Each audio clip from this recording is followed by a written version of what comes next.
Hey, what's going on? This is Ricardo of the Code 7 Podcast Network, and we are about to get started here with the June Media Partners Spotlight. And for this one, we are back with RQI, and this is going to be a lot of fun. We were already talking in the green room right before we started, and I was sharing a story with them. I was sharing a story which a lot of you probably have heard from the open mic session, because as you know, I like to bring in, a lot of my personal experiences, and sometimes those personal experiences end up moving into, or did move into my dispatch career as well. Um, However, this one, I don't know how this one would have gone related rather to dispatch. But if you remember the story where I pretended to be my dad on the phone, you know exactly which one I'm talking about. But as always, a big thanks to patrons, all of you who are watching, listening, supporting, and sharing. Appreciate it more than you know. I wouldn't be able to do everything that I do if it wasn't for all of you, because of all of you, I'm where I am. So I appreciate it. Your support means the world to me. So thank you so much. I'm going to be bringing up my guest here in just a moment, but there's a lot of stuff that's going on. We a few weeks ago was the National NINA conference. We got the National APCO conference coming up. There are some state conferences in the middle, and then after APCO, of course, there's a lot of state conferences that go into the fall. And then I posted up a teaser recently. As recent as yesterday, I posted up a video, and if you don't know which one that it is, please make sure to go and find it on social media. I'll just say it has to do with this.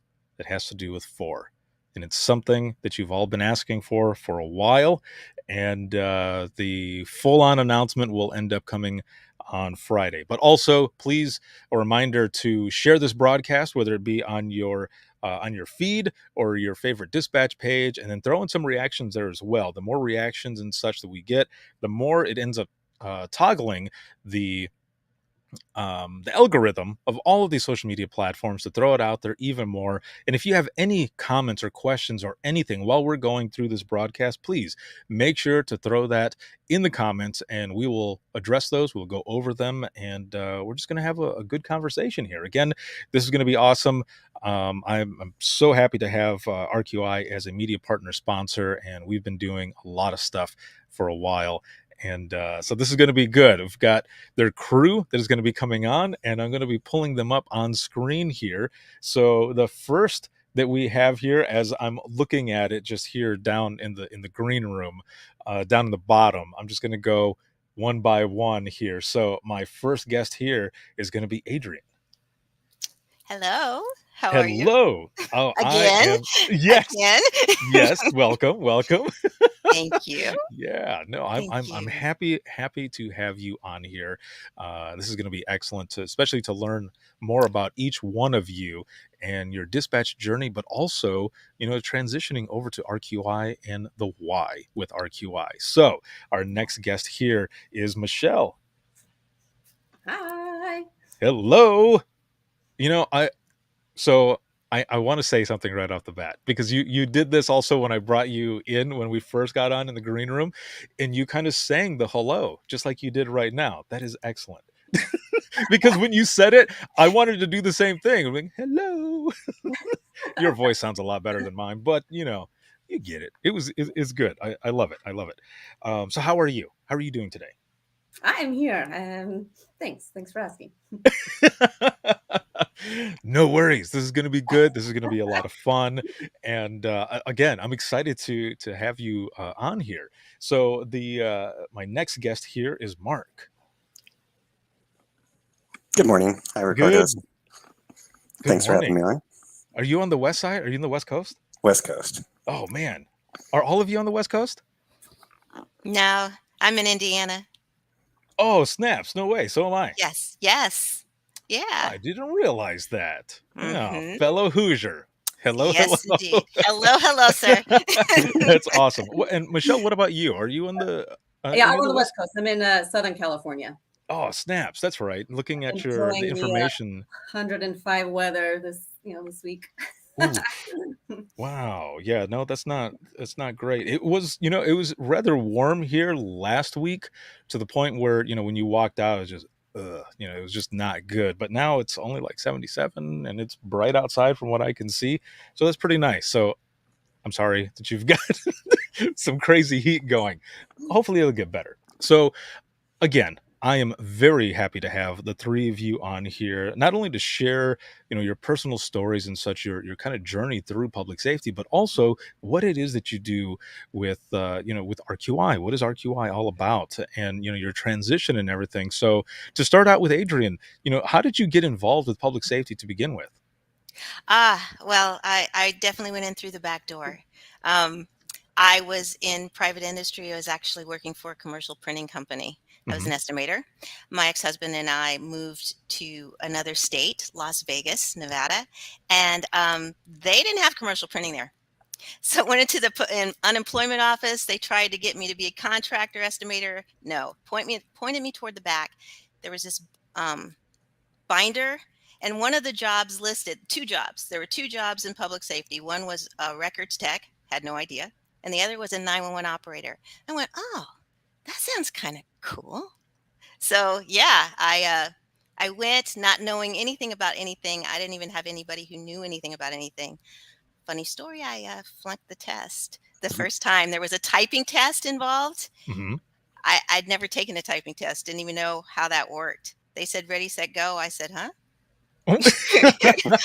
No, straight up, seriously. And so I flunked the typing test, ended up as a records tech, which was a really good segue.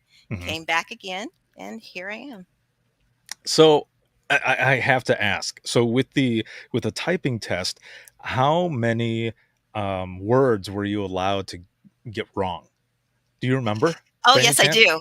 I Oh, okay. absolutely do. Yes, sir, I do. So you had to type a minimum of 55 words a minute Uh-huh. with no more than 6 errors, Oh man. Okay. And which doesn't so seem like a lot, right? right, yeah. No, so the reason I ask is because I had a typing test like that once, and so the last center that I was at when I was first applying for it, I was applying for two different places, and the other place, the place that I ended up not going to after all, their typing test, you had to be able to type.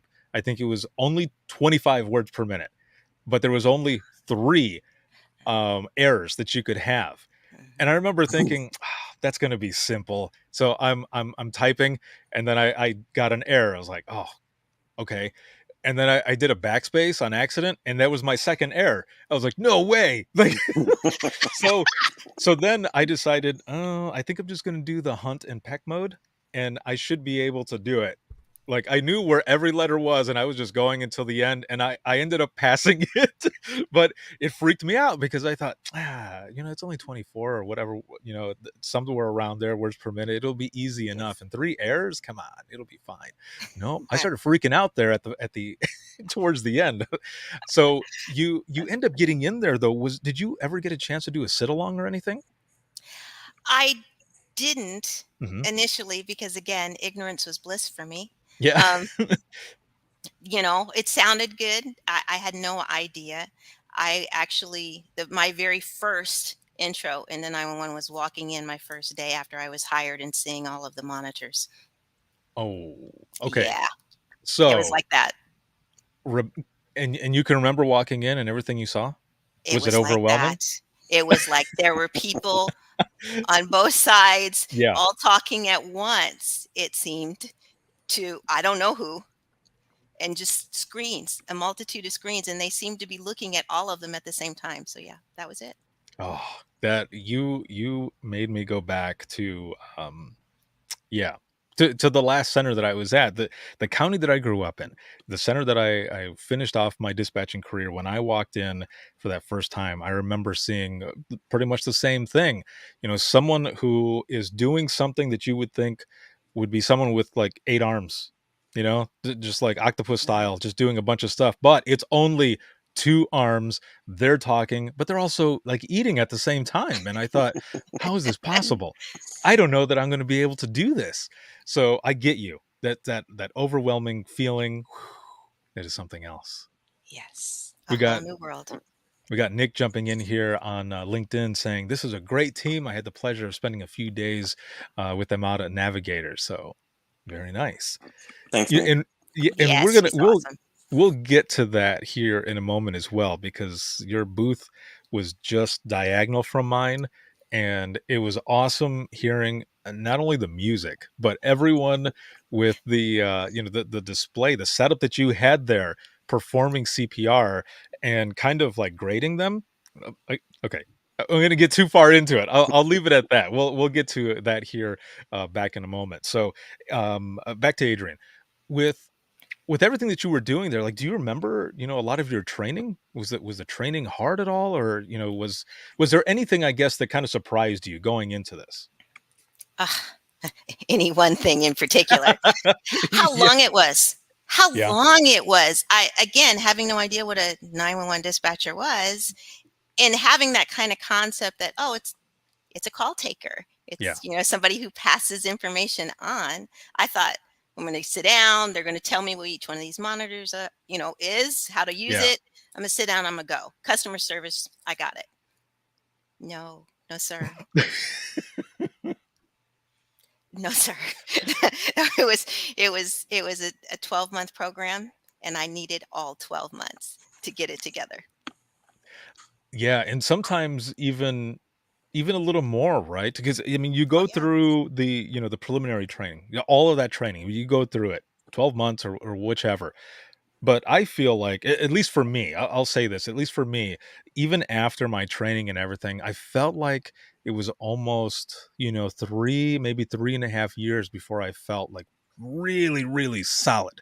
Like, you can be confident and go into this profession and doing everything you're supposed to be doing, going through protocols and everything else. But there's that level that you get to where you're just, I got this. Like, it's just awesome after that. Where in the beginning, it's like, okay, we're doing this. Here we go. Got it. You know what I mean? Oh, absolutely. I got all my guidebooks. Where are my cards? What do I say? What are the questions? They're all right there. Yes. Yes. Oh man, no, I feel you. I know exactly what you mean. Now, Michelle, going to you, how did you get started in public safety? Well, I that was like my first real job in life. I was a baby when I started and didn't Mhm. have much direction or a real job, a steady job outside of high school. And one of my mom's friends just kind of suggested that, maybe you should look into this. Maybe you should apply. And I did. And that was kind of the end of that. It's so But it's kind of funny because I had moved to Florida. Well, I say I moved to Florida. I went to visit family in Florida, and I ended up staying there for 3.5 years. So I remember my mom coming into the room where I was at, and she goes, maybe you think you should get a job, and I was like, oh yeah, sorry, obviously I've stayed too long. And she mentioned kind of the same way with you. My mom said, your cousin, her husband knows the chief of police, and they were having a conversation, and they're looking for dispatchers. You should go and apply. And I remember thinking, other than Rescue 911 that I grew up with, I had no experience. Like, I have no idea. I only had retail management experience. So I get in there, and I ended up going through, the interview process, didn't hear anything for 2 months. And then I finally got that job, but I started that night, and I went in and did a midnight shift. Luckily, my first call, because I was taking calls already that night. My first night, I was already taking calls, but that first one was a butt dial. But I tell you what, though, when my trainer turned around and told me I was next, my heart was already like, if you remember some of those cartoons where they show like the wolf and the heart is like sticking out, like that's the way I was. I was freaking out. But luckily, it wasn't anything. It was a butt dial. So for you though, what was it like in the beginning? Just like Adrian, you're walking in for that first day. Do you remember that feeling of walking in that first time? kind of overwhelming. The same thing, Mhm. like there's so many monitors around here. Look at all this stuff, all these number sequences, like just kind of being overwhelmed, with what it all means. My training was a lot shorter than it Mhm. sounds like, but I was a fire EMS agency, no law enforcement. Start to finish, classroom to where I was fully functioning on my own was only 3 months. Oh Um, man. Yeah, so it's like super, super quick. And it was rough, like you're just kind of barely getting settled. And now you're out there functioning on your own, like working to prove yourself to your colleagues and, kind of like earning your place and proving that, like, oh, I got this, I can do this. So yeah, that was an adjustment. Yeah, I can imagine, especially with, only doing fire and EMS. So you took straight up medicals then, or did you have to hand it off to a different agency? No, we were a secondary answering point for for anything other than law enforcement. You can't Mhm. really say only fire and medical because we got Right. we got plenty of other good calls too. Yes. Yeah, so and the reason I asked as well is because there have been a few people that I've spoken to who only do medicals. And I always tell them, like, I gotta applaud you because I need that variety. Like I was very good at with medicals and such, but doing medicals for 12 hours just straight up, like, man, I don't know that I could do it. Like, that would take I would have to do a lot of meditation probably in between some calls if, right? If I had the time to be able to do that because, some of those calls can be, the worst ones that are coming in Mhm. and having to listen to that over and over and over. That would be a hard thing. So, for you doing fire and EMS and everything, did you spend more time, do you think, or maybe it was split in half, being on the radio side as well as taking those phone calls?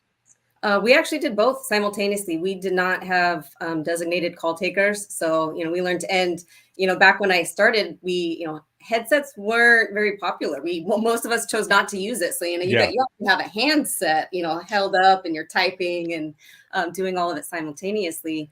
But also back then, and writing. We still wrote stuff down back then. Mhm. But we didn't have EMD. And so our time on the phone with our callers, I mean, you're talking minute, 2 minute tops. It's where I you at, what gotcha. you need, they'll be right there. Mhm. So I think that made it easier to multitask back then. Yeah, you're right. If you don't have, or if you didn't have the EMD part of it, yeah, those calls would be pretty fast. Where for myself, thinking back, it was the huge cards and you're flipping through and you're going through protocol and everything else, and you're on there sometimes for a little while. Excuse me. But yeah, those calls, they can get overwhelming, right? So what's one of the most memorable things, I guess, that you can think of from your time, dispatching, doing fire and EMS? Michelle. Uh, about a call in general, or I It think could be anything, in the center, whichever. I think a lot of my good memories come from, kind of the downtime that we had on the dispatch floor and being Yes. able to, connect with my coworkers and some of like the laughable moments, that we had. And I was pretty big into pranks. So here's one of my most I was Yes. known prank war champion over here, and we had a captain that he played along, Mhm. and I rallied my entire shift to spend our cleanup break sticky noting his car. Um, my my grandmother worked for 3M. So when, Christmas presents, I mean, I had a lifetime supply of sticky notes and I was able to put them to very good use that night. And our dispatch center was connected to a fire station. And so the whole crew was out and we had a whole audience. And, so we're taking the trash out, right? And no, meanwhile, we're sticky noting his car. And then we kind of, because we could get away with this back then too, when it was his time to leave his shift Mhm. for the night, we abandoned ship. We left one person out to man the phones, and we're all peeking in the window watching to see his reaction. Um, yeah, that was a pretty good one. See, those and that's exactly, what I'm talking about, whether it been a call or situations like that, because there are good times in dispatch, right? There's a lot of bad, there's a lot of chaos, of course. It's 911. People are calling when they're living their nightmare, and we're the ones who are there to help. But there's also a lot of good that happens. Stuff like that. We used to do similar things. I was a supervisor. I ended up getting up to supervisor and such, and whenever I was on the radio, the sergeants would call me they would call us the Howard Stern of dispatch, because we like to play around on the radio sometimes. Of course, not when it was high priority, not when things are going on, but when there was nothing really going on. So because they knew that, they would call me up, especially when I was on radios, because they knew that I would do what they wanted. You'd play the game. Yes, You'd exactly. play I the would game. play, I would play the game. And I remember, and this happened a few times, but this one time specifically, I remember Sergeant calling up, and he goes, "Hey, Ricardo, I need you to do a status check on someone." I was like, "Oh, okay." And he goes, um, "Just check status on K91," or, it was one of the K9 units. I'm just making that number up, but I said, "All right, man, I'll go ahead." And I was like, "Why?" And I can hear him trying not to laugh. And I said, "Okay, I can just imagine what this is." So I hang up with him, and I key up, Central K91. K91, go ahead. Like, you can hear like this echo. I was like, "Oh no." I said, "Status check," and he goes, "Central, I'm 10-2 right now. Code Brown." And I said, "Okay." So, and and Oh, then he unkeys, and then I get a phone call, and it's the sergeant. And he's just busting up, and he goes, "Thank you so much for that. He's been in there too long." I was like, "Dude." I said, "Okay, well, I'm always here for you. Thanks a there you lot." go. But yeah, it's stuff like that helps, time go by, building that camaraderie there with your folks, your family there in the center as well. Wintertime, when there was like blizzard like weather going on and people were actually staying home and not being out on the road, the officers weren't out on the road either. So there would be sometimes 3 to 4 hours that we are sitting there, just just kind of hanging out and having that downtime with each other. So we would play Scrabble. We would get a Scrabble game out, and we would start playing. And those were probably some of the most fun times as well. So I agree with you, whether it be the little harmless pranks and stuff, or being on the radio, or playing a board game, it was always fun. Now, Mhm. switching over to Mark now, how did you get involved in public safety? Yeah, that started back in high school. So after high school, I decided to join the U.S. Coast Guard, Mhm. and that came about because I used to go fishing on the Oregon coast here with my dad and see them in action, and it's like, that looks pretty cool. I want to do that. So the Coast Guard, what you do, you don't pick what you want to do in the Coast Guard until you get out in the field and go through boot camp. So after I went through boot camp, I got stationed on a 378-foot cutter out of Alameda, California. Mhm.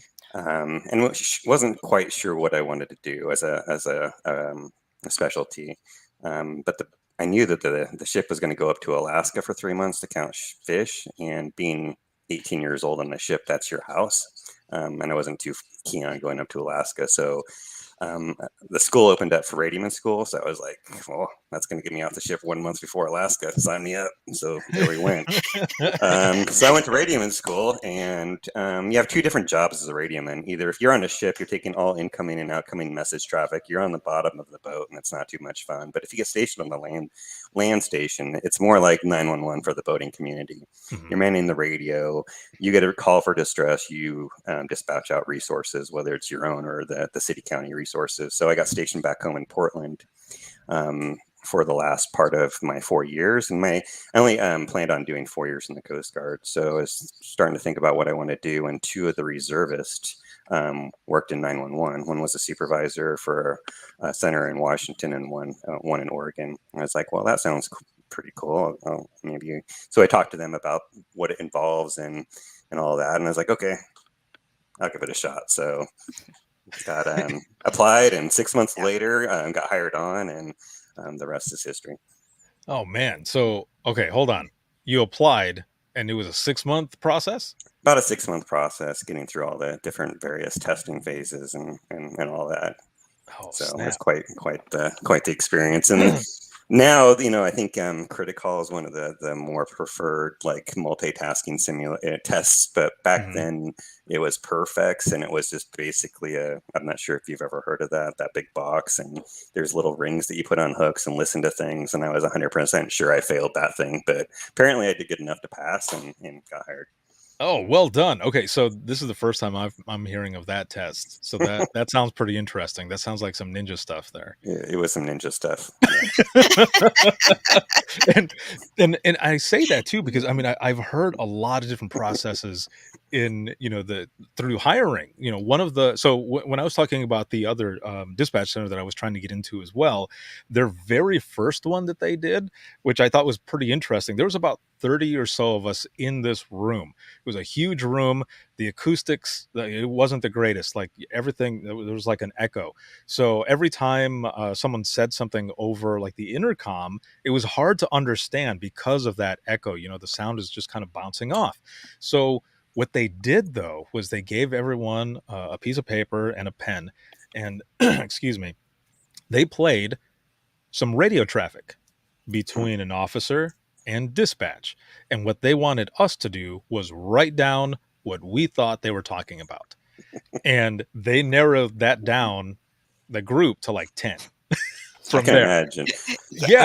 I remember the first time listening to the radio after I'd been Mhm. hired. I was in call taking training, and it's like, okay, let's just sit at the radio for a second. I could not understand a word they were saying. I'm like, fail. But eventually, you get the radio ear, and then you can hear it. But I was just like, I had no clue what they were saying. Foreign language, yeah. Right, with Mhm. all the codes and Right. Yeah. Yeah. Between the codes and some of the officers sounding like they're eating their microphone, it is definitely hard to understand. And I think for me in the training process, when I got to the central dispatch, because the call volume and everything was way different than working at the smaller city police department. I mean, there was only like 2 officers that I needed to keep in contact with throughout those 8 hours. So I mean, it was a small police department. There was 12 sworn officers. That's including the chief, sergeant, and lieutenant. And so when I got to the central dispatch, and you've got all these different voices and everything you're trying to listen to, um, and also in training, like I wanted to do such a good job that even if the response was a 10-4, I would look at my trainer really quick just to say, that's 10-4, right? Like, right? That's all I need to say. And the trainer would go, yes, just say 10-4. And then I would say, I'm sorry. Like the only reason I'm asking is because I want to do a good job. Like I don't want to mess up, but also knowing that everyone listening to me on the other side is going to be talking probably smack, and I'm like, oh, I just want to do a good job. And I remember my trainer saying, look, listen, you're going to mess up. It's going to be fine. That's how you're going to learn. So just say what you feel, and if it's wrong, I'll tell you it's wrong, or they will tell you it's wrong over the radio. and and I said, okay. and if it's So really wrong, I'll just scoot you out of the way. right, Yep. yes, scoot you out of the way, write it down on your DOR, whichever, but you'll be fine. So I kind of needed some of that little bit of tough love too, to really just kind of push me through that. For sure. So also for you, listening to the radio, was there anything else during your training that was kind of overwhelming, or maybe something that surprised you? Yes. um, so when I Great response. Yes. this is like so we had a 2-week in-house academy, and we go Mhm. out on the floor, and I'd seen it a couple times, but when I got out there were a couple people that their technique for call control, or when they were upset at you, were taking the handset and banging it on the table at least 10 times, and Oh. this would occur like 3 or 4 times a day. And I'm like, how is this even okay? And how is this even possible? And these were the most senior ladies on the dispatch, on the seniority list, 25 plus years. Yes. And yeah, that was shocking Did for you a variety of reasons. But so with those folks, the seasoned dispatchers, as we'll say, did any one of them ever I say this because there was a lady that I used to work with who I love. We still talk every so often, but I remember she would jokingly come around and she would go, Do I need to get the ruler out? Oh, Well, that I was think my coach. that's been a choice in the dispatch finish, right? I've yeah. seen a ruler. So that was my coach. He was like, had this thing about Oh, keep your no. hands on the keyboard, keep your hands on the keyboard, keep your Yes. hands on the keyboard. And if I had my hands off the keyboard, she'd take the wrist rest and smack me. We So had one there of those. Yes. So there you go. Yes. Yes. That's yes. And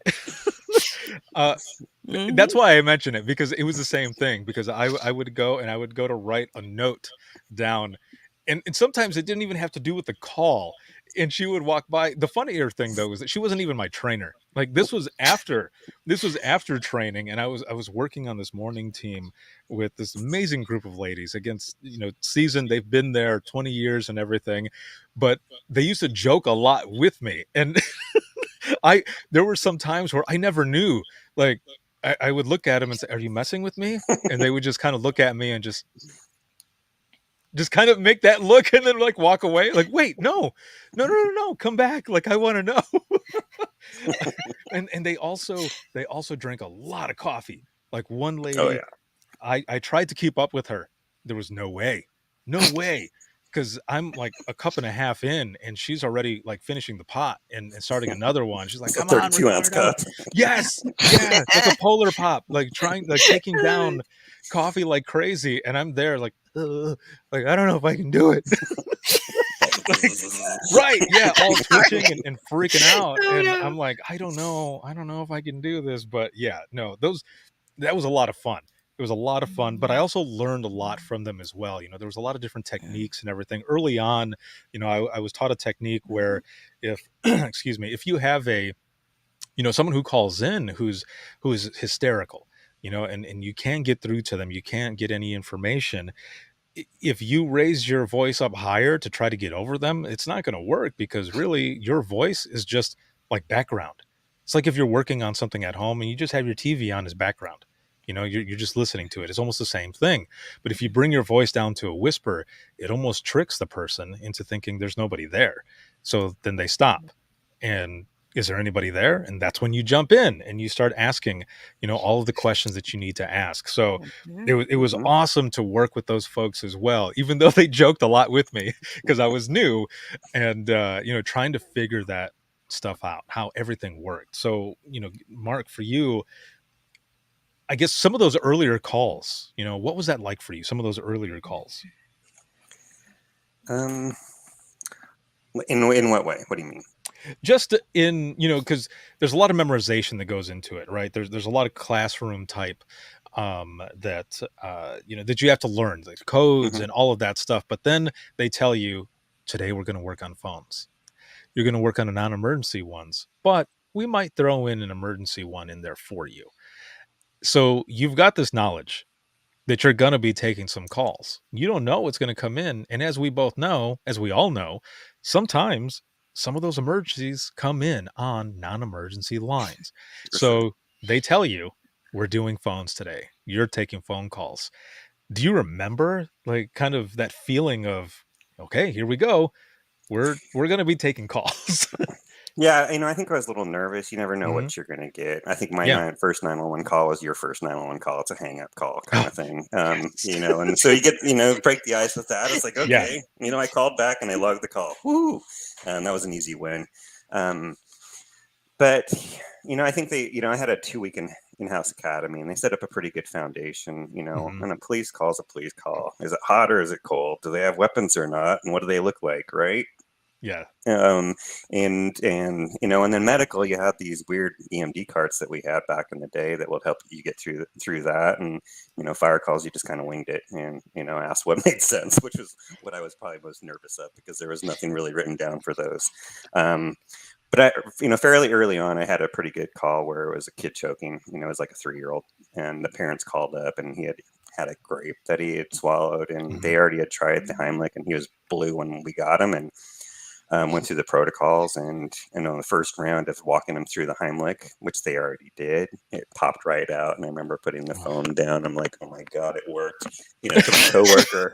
And it was just like, it was cool. So from then on, it's just like, even though these protocols were a little weird and, I wasn't too impressed, that they work. And that was a pretty cool experience early on.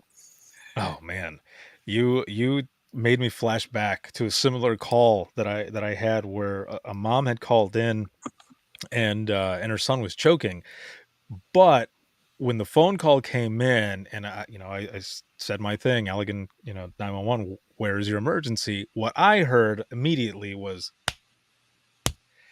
and just over and over, and she's yelling that her son is choking, and I was telling her, "Don't don't slap him on the back." And I remember her yelling at me and swearing, saying, "Do you just want him to, bleep and choke and die?" I'm like, "No, but you might make it worse. Going through the cards and everything, you might make it worse." And Mhm. so that experience there, trying to calm down, the caller as well, to do the Heimlich just like you and everything. And luckily it was a good outcome as well. But that is one I'll never forget, mostly because of hearing the slapping on the back Mm-hmm. and telling a mama bear at that point, because this is her child, and I'm going against what she's doing and what she, believes is the right thing to do, Mhm. right?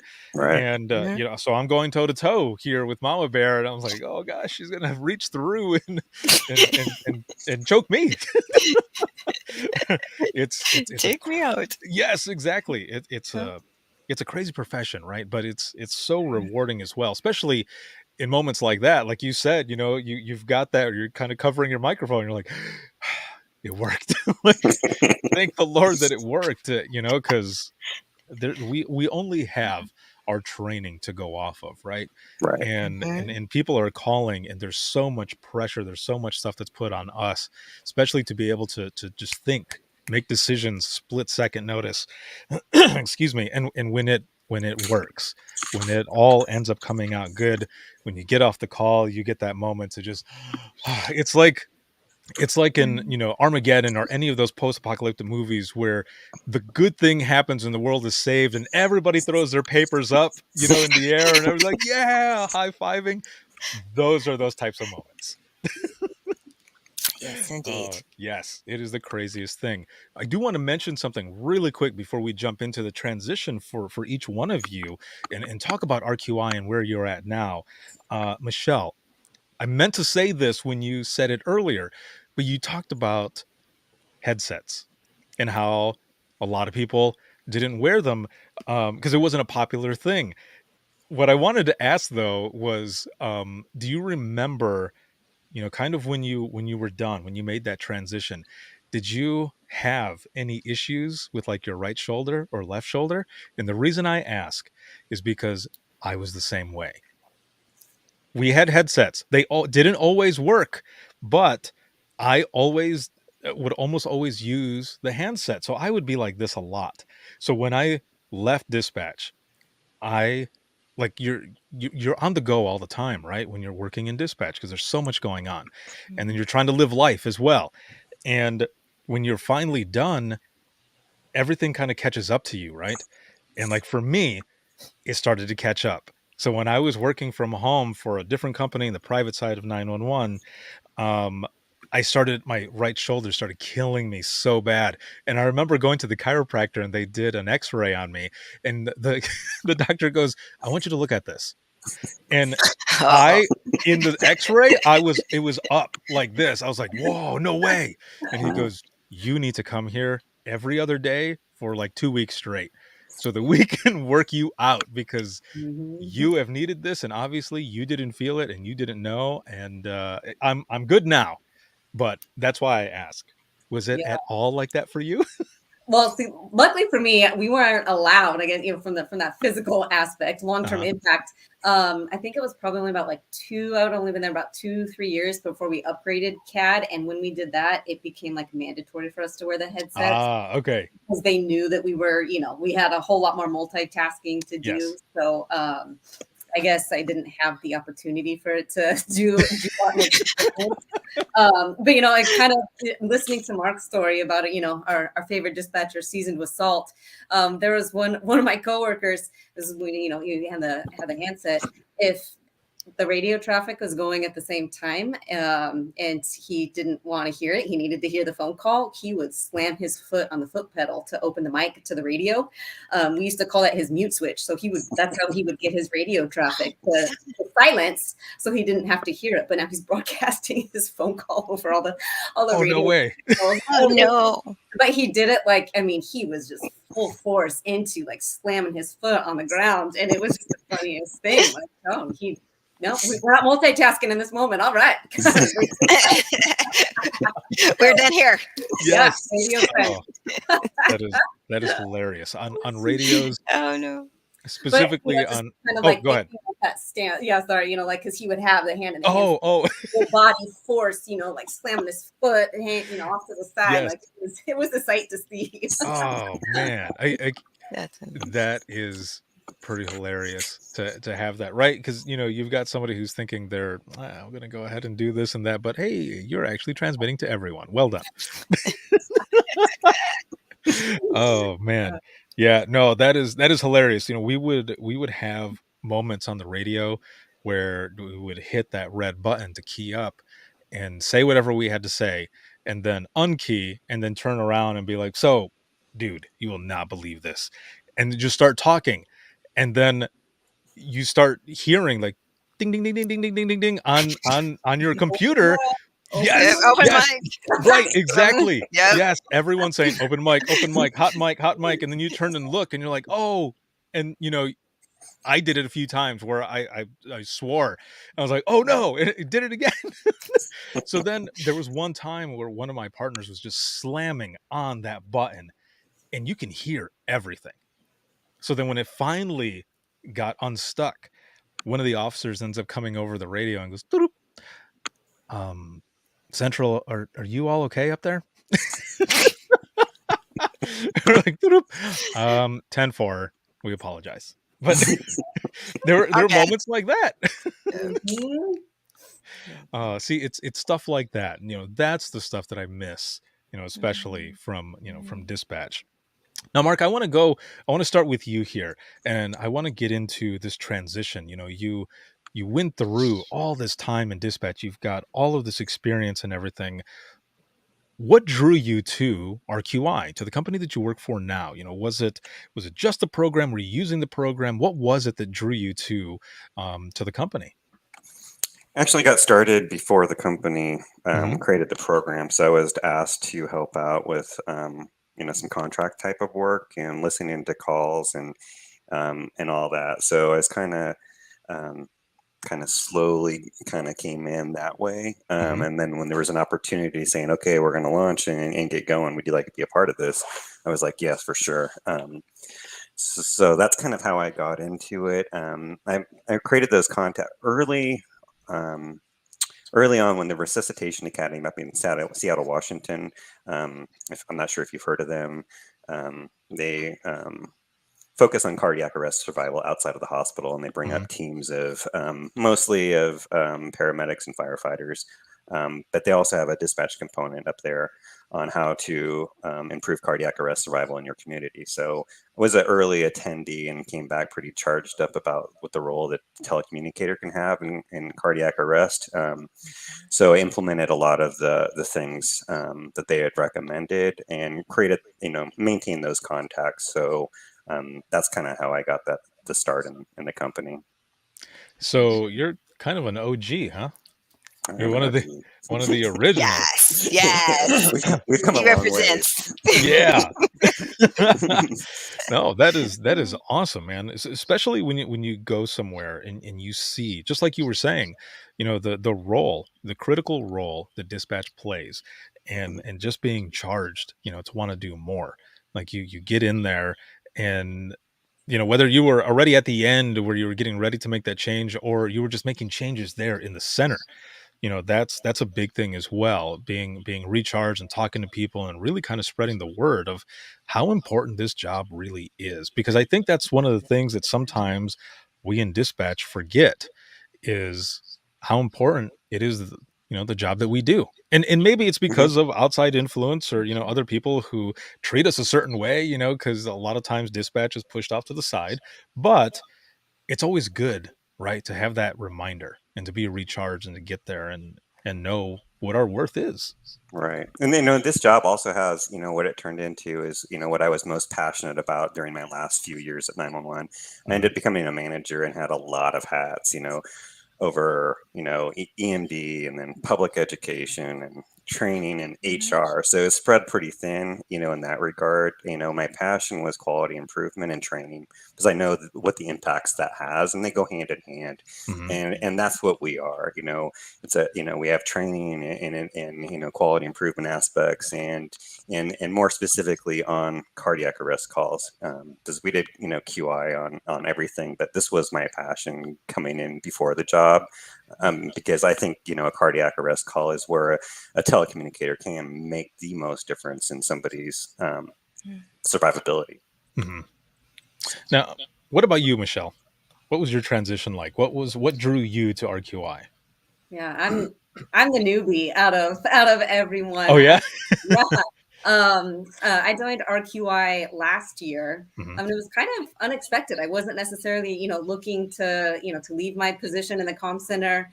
But I had connected with Julie, our program director, on LinkedIn, just through other mutual connections. So I started to see her activity, her posts about, I'm like, okay, all right. And then there was one day she posted about a job opportunity, and I connected with her just to kind of learn more. And that first conversation with her, I was like, you know what, this is where I'm going. Talking to her and hearing her passion about this was, something that I really connected with. Just like Mark, I had a passion about QA, QI, and that's a tough passion to have in the dispatch center. Like, what? Right. Get out of here. So knowing that was something that was really valued, like this program is built around improvement and in these really critical situations. So it was a really good opportunity to apply my passion and, my skill set in quality assurance and combine both of them together.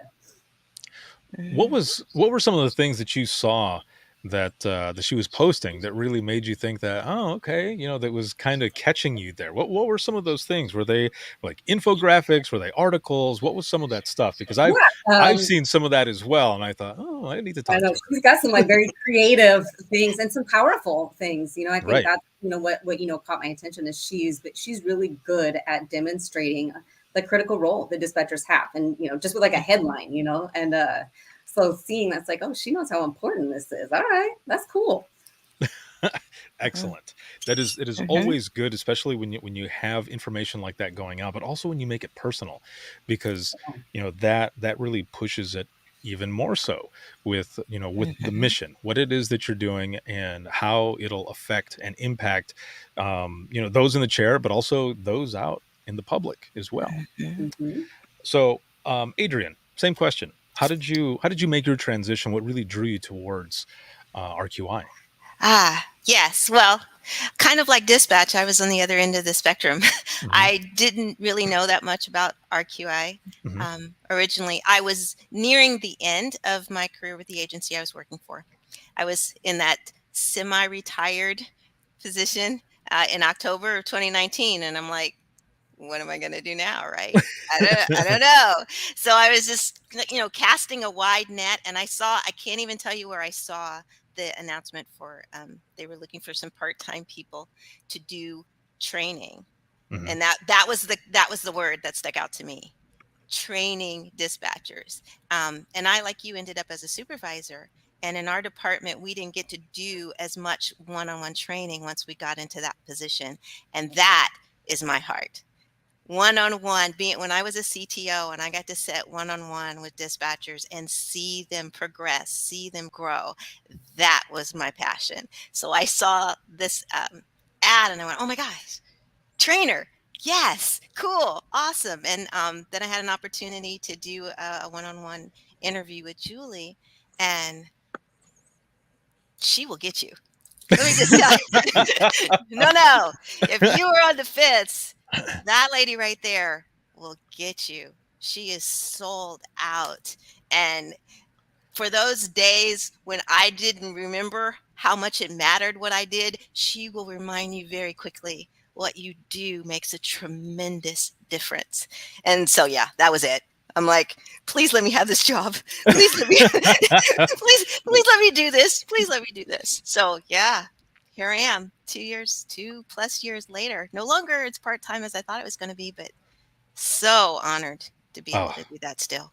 that is amazing. Now, for those who are watching and listening, especially those who will end up watching and listening in the replay and such, um, you all talk about the program and everything that you learned and how impactful it can be and how it can assist those who are taking these calls and especially those of cardiac arrest, of course. What is the program? What is the program all about? And just for people to learn more, even more so about it. Any one of you. Mark, let's go with Mark. You All were the right. designated speaker, right? When we first He's started the out? OG. He's the Yeah, OG. you're the Good job, OG. sir. So Good yes, job, Yes, it's sir. sir. all you. Well, the program's focused on the telecommunicator's role in cardiac arrest. And, going back to when I got brought on with the company, I Mhm. remember watching a video from one of our VPs, and he held up his or I think it was our CEO. He held up his driver's license and basically said, "This is my driver's license, and this means I'm a good driver." Right. Well, that means he passed a test on one day and was driving good at one day, and he pulls out a CPR card and said, "This is my CPR card. This means I'm good at CPR." And it sunk in at that point, right? Wow. Yeah. And so when I learned about what the program is, which is we provide a pretty big knowledge base, a foundation about the telecommunicator's role in cardiac arrest. This is contextual. It's your role. It's not pushing on a mannequin or pushing on a real body. It's just like you identifying a cardiac arrest call over the phone, which is not as easy as it sounds sometimes, and then Mhm. coaching somebody else to perform those life-saving techniques and things that we need to do. Um, and so that's the foundation, and then what we do to, how do we make it so where you're just going to go learn about this stuff, and then 2 years later or 3 months later you're going to start forgetting about it. It's low dose, high frequency, so it's continual learning, and that's where I think it's different. So when somebody starts in the program, they have a knowledge about online one-on-one or online training. It's web based, pick it up, start and stop. It's about 4 hours. And then for part of the program, we do simulations, and we do that every quarter. And it's a simulated 911 phone call with one of us, and we act like the caller. You use your protocols, and then we talk about how you did on that. And we do that every 90 days, every quarter, and and then also every 90 days outside of their they do about 10 to 15 minutes of training to keep their knowledge base up. So, so after the initial start of the program, every 90 days, they're doing at least one simulated phone call and about 10 or 15 minutes of continuing education training regarding cardiac arrest calls. And then we also, for those that sign up, we'll do cardiac arrest case reviews where they upload their actual cardiac arrest calls and review those. And so that's basically the program, but it just makes a huge difference. Some of the things that we hear on very early on is the confidence. We build the confidence to move, because a lot of times what we'll hear is just over verifications. They just want to make double, triple sure that this person needs CPR before we have somebody pushing on their chest. And Mhm. we kind of try to get away from that. Let's pick up on these cues and move as quickly as possible and have the confidence to do that. Um, Mhm. and and we don't want to worry about hurting the patient, because if if we misdiagnose and somebody doesn't need CPR, the worst thing we're going to do is maybe crack some ribs, but it's a good day. The person lived, Right. right? Yes. But if we Right. delay Uh, because we're all concerned about maybe hurting this patient or breaking a couple of ribs and they need CPR, the outcome can be pretty bad at that point. So Right. that's what the program's about. And I think we just make huge differences. And I wish I would have known some of the stuff that I know now about handling a cardiac arrest call in my agencies. And I think we would have made even bigger differences. But that's what we can do Yeah. now. And I think, Yeah. yeah, that's about it. So Mhm. that You're here. I love this because I remember being in dispatch, and when you start training, and it might have been the same way for the three of you as well, and a lot of people who are watching and listening this too. When you start out and you start out with those non-emergency calls, for us, they were alarm calls. Those were probably the easiest ones, right? So you end up doing those, and you be surprised how many alarm calls come in, but you're taking them, right? You're taking them over and over and over and over, to the point where when someone calls in, you have it kind of memorized down the line what they're going to say, and what they're going to ask and how they're going to ask it, and you've got the motions going. So in the same sense, because I've done it so many times, I have that confidence to just go, go, go, go. However, as you said, like the one person said, this is my CPR card. I'm an expert now, right? But if you're not performing this like all the time, especially when you're doing something over the phone, there's those nerves are there. And I remember taking certain medical calls and everything, and I would be nervous. Of course, there's scary calls, but that confidence level that I had doing alarm calls, it wasn't exactly the same, because I wasn't doing it all the time. I might do a cardiac arrest twice in a month, Yeah. maybe, Mhm. maybe, Mhm. you know, Right. and so having something like this where you're learning, you've got, you said quarterly doing certain things, but also 10 to 15 minutes in between those. Now, is that every day or is that every month? Like, how does that part work to continue working on it? It's every quarter. Every Mhm. quarter. So online cognitive, just dial into the training portal, and about 10 or 15 minutes a scenario. We are working in implementing adaptive learning, so by maybe the end of this year, the training is going to be completely customized based on the learner's knowledge and how they answer the questions going through the program. So Mhm. there might be the quarterly training activity might have a scenario, and you kind of guide the scenario, and the training that you get versus the training that Adrian might get would be completely different on how you answer the questions and go through that. So, but right now it's just quarterly training, 15 minutes, and then we do the simulated phone call. And the great thing about that, as yeah, if you're a call taker, you might be getting one of these calls every quarter or two or Mhm. three, or maybe even more, depending on your center. But if you're training somebody and you're one of those persons that always is training somebody, or you're the supervisor, you might not take these calls for quite some time. And if I Right. was a citizen in your community, I wouldn't want the last cardiac arrest call that you took over the phone to be a year and a half ago. Right. And, Yes. and with RQI, it's 90 days max, because you have that call, at least the simulated call, right? Mhm.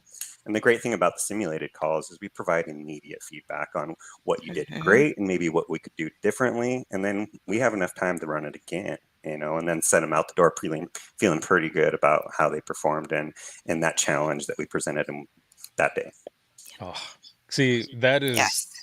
that is always good. That is always a good feeling, and not only Mhm. for for those who are leaving after that training, but also for all of you who are doing, creating a lot of this content and working with people as well. You get to see what is coming from this. Now, for each one of you here, what are some of the things that you've heard from those who are part of this program? What are their likes? What are some of the things that you've heard, Oh, whether it be me good first. stories or anything? Oh, okay. Me first. Now you want to go first. Now I want to go first because Yes. this is my lane. I want to go first. So Do it to it. I did a simulation, and this is a short, but there's some others. I did a simulation last night, late last night, and it was for special circumstances and resuscitation. It was a Mhm. call regarding execution. An electrocution, rather, not an Uh-huh. execution. Dear God. It's like, I was like, whoa, whoa. Same Yeah, thing. haven't done that one It yet. I don't think they. I know. I don't think they need help. It Yes. was it was for an electrocution, which Mhm. is one of those rare things, right? Yeah. So I go through the simulation with them. We're doing the role play, and as soon as I stop, the dispatcher I'm working with, she goes, "Stop! Before you say anything," because we have a debriefing after. She said, "Before you say anything, I got to tell you this. I took this call. This was my first call I took tonight." And I'm like, "Shut up. Are you kidding Mm. me?" She said, "Yeah." And it was the first, and she was a seasoned dispatcher. She Yeah. says, "The first one I've ever taken." And so I said, "Well, how did the simulation go?" She says, "Oh my God, it was right. It was what we were doing." And I'm so glad that we're doing this. And it gave our debrief obviously a whole another dimension. But that's that is just a small example of what it is for us. That's the feedback that we get. What we're doing one-on-one in these simulated situations Mhm. are transferred out on the floor, and they get excited and they come back and they tell us about it. So, yes. Mhm. Man, it got me right in the feels. That's the best right there. Yes, love that. Another thing that's really, where that comes into play is, for those agencies, we listen to their live calls, and maybe on a Mhm. simulation for this quarter, we're going to hit this because, you guys need this part, whatever, maybe it's patient movement issues or, coaching on the correct compression rate or something. And then hearing that immediately occur on the live call environment is, it's pretty special. It's pretty Yeah. cool. Oh, Because, I can, yeah. because everything we do, what we focus on, is to improve cardiac arrest survival. So even the littlest things we know makes a difference. So when we hear those, we know that it's making a difference in their community. Mhm. That's amazing. What about you, Michelle? Like Adrian, the one-on-one sessions, like that's my jam. I enjoy being able to connect with our learners and people in general, in that one-on-one session. And so some of the best feedback that I can get from the learners is that I made them feel safe and comfortable during that session to practice these. And that making them feel safe learning these new skills or practicing these skills, building their confidence to take them out. They're not learning in the hot seat. They're learning with me, and knowing that they're comfortable with that really helps it to stick, right? When you're heightened, stuff is not sticking. It is bouncing off, and not going to stick anywhere. So helping them feel comfortable in that is something that I truly enjoy. Oh man. So my next question, kind of leading into the wrap up of this broadcast, which has been awesome to have the three of you on here, was going to be, what are you most proud of? But listening to the three of you just now, you already answered my question. I didn't even have to ask it because it's there. Like, I can see it, I can hear it, and I can feel it, man. Like, that is awesome. Like, this is an excellent program. Like, this is really good. Yes. So Yes. going into the wrap up of this live broadcast, I'll ask this question then. This very last one. Well, of course, there's a how do you find more information about you? That'll be the last one. But this main one here. And Adrian, we'll start with you. If you could go back in time with the knowledge that you have now to give yourself any advice in the beginning of your career, dispatch, that is, what would it be? So here's the funny part about that question. Mhm. I get an opportunity to do that in these one-on-one sessions, especially when the new dispatchers come in. I get the opportunity to share with them my experiences, the good, the ugly, the bad. And I say to them, what I would have said to me is, you got this. You are sitting in this chair for a reason. You have everything it takes to do what you need to do for your community. And thank you so much for putting on the headset. That's Wow. it. Who wants to follow that? That was really I good. mean, I'll take a stab at it. But kind of along those lines, I like to share with them, and advice to anyone in this profession. I like to empower themselves, and to remind them that having boundaries is okay. Having a work-life balance is okay, and wanting to do that doesn't make you bad, at your job. I think in our profession, we get that badge of honor, right? Like, I work 18 hours with no nap, and I'm on day 27 in a row, and that badge doesn't have a whole lot of worth, and it doesn't determine your worth or your value. Your value extends way beyond that, and you can't pour from an empty cup. So take care of you. Oh man. This is Absolutely. perfect. Excellent words. How about you, Mark? I can't follow that. Stop. But I was going to mention something about, the importance of practice. And it's not only how much you practice, but how you practice. You want to get good at something. That's how that's how you do it. There's no secret about that. And then, just a better understanding of the role that they have in their community and how they can help people survive from these calls is phenomenal. And if they don't know that, they need to know that. Mhm. Amazing. Amazing, amazing. Thank you, the three of you, for being on. And I want to put this on screen here really quick. There's Julie saying, we will be hiring soon for positions in the TCPR program. This is an Yes. incredible team, and we hope you will consider joining us.